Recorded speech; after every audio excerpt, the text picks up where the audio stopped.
बलात्कार के बदले बलात्कार। नहीं, मौत के बदले मौत, बलात्कार के बदले बलात्कार, ये कहना था एक साबिक भारतीय मेजर जनरल एसपी सिन्हा का।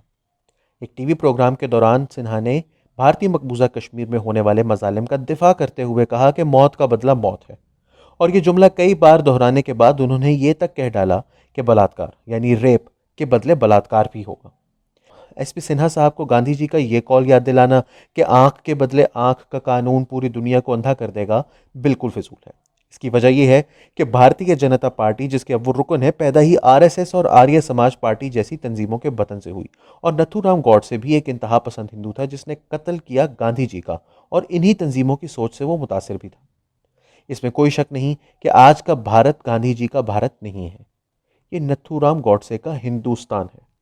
ऐसी सूरत में जब हमारे वजीर खारजा दुनिया को ये याद दिलाते हैं कि ये नेहरू और गांधी का सेक्युलर भारत नहीं, तो गो वो सच कह रहे होते हैं। इसका असर भारतीय हुकूमत की सोच और हिकमत अमली पर इसलिए नहीं पड़ता कि वो ये दावा ही नहीं करते कि वो नेहरू या गांधी का भारत है। वो तो इसी नारे के साथ हुकूमत में आए हैं कि ये हिंदुओं का देश है और यहाँ हिंदू ही रहेंगे। पाकिस्तान का अपना ट्रैक रिकॉर्ड अक़लियतों के हवाले से कोई शानदार नहीं, मगर इस पर फिर कभी बात की जा सकती है, क्योंकि यहाँ असल मुद्दा मजहबी अक़लियतों के हकूक़ का नहीं बल्कि ख़वातीन के हकूक़ का है।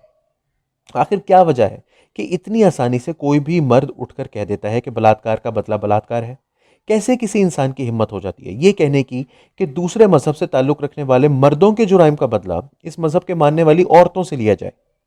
ये हैवानियत औरतों पर ही क्यों टूटने को बेकरार रहती है? ये पिदरशाही मुआशरे की ताफुनज़दा सोच कि औरतें मर्द की मलकियत हैं, कब तक मजहब, सियासत और रियासत के नाम पर औरतों का इस्तेहसाल करती रहेगी? अगर हिंदू औरतों का बलात्कार हुआ है तो क्या वो मुसलमान औरतों ने किया है? इसकी सजा उन औरतों को क्यों दी जाएगी, इन मर्दों को क्यों नहीं जिन्होंने वो जुराइम किए? और किसी भी जुर्म की सजा पूरी कम्युनिटी को दी कैसे जा सकती है? न जाने क्यों बीजेपी के इंतहा पसंद हिंदू हो या हमारे यहाँ की दाएं बाजू की जमातें इस कबायली सोच से पीछा छुड़ा ही नहीं पाई आज तक। जर्मन फलसफी हना आरेंट ने यही कहा था कि हम सब इस जुर्म में बराबर के शरीक हैं। कहने का मतलब यही है कि कोई जुर्म में शरीक ही नहीं। जिसका जुर्म है उसको उसका जिम्मेदार ठहराया जाना लाजमी है, और बदला भी उसी से लिया जाए जिसने जुर्म किया है। फरहान नकवी के अल्फाज में कश्मीर की कली का तस्वुर इंतहा पसंद हिंदुओं के लिए कश्मीर पर अपना तसल्लुत कायम करने की एक बहुत बड़ी वजह है। इस सोच को अब खत्म होना होगा। औरतें हम मर्दों की मलकियत नहीं, हर फर्द की अपनी एक शनाख्त है, हर फर्द अपने अमल के लिए जिम्मेदार है, और हर फर्द को इसके जुराइम की सजा खुद ही भुगतना होगी। और फर्द से मुराद औरत और मर्द दोनों हो सकते हैं।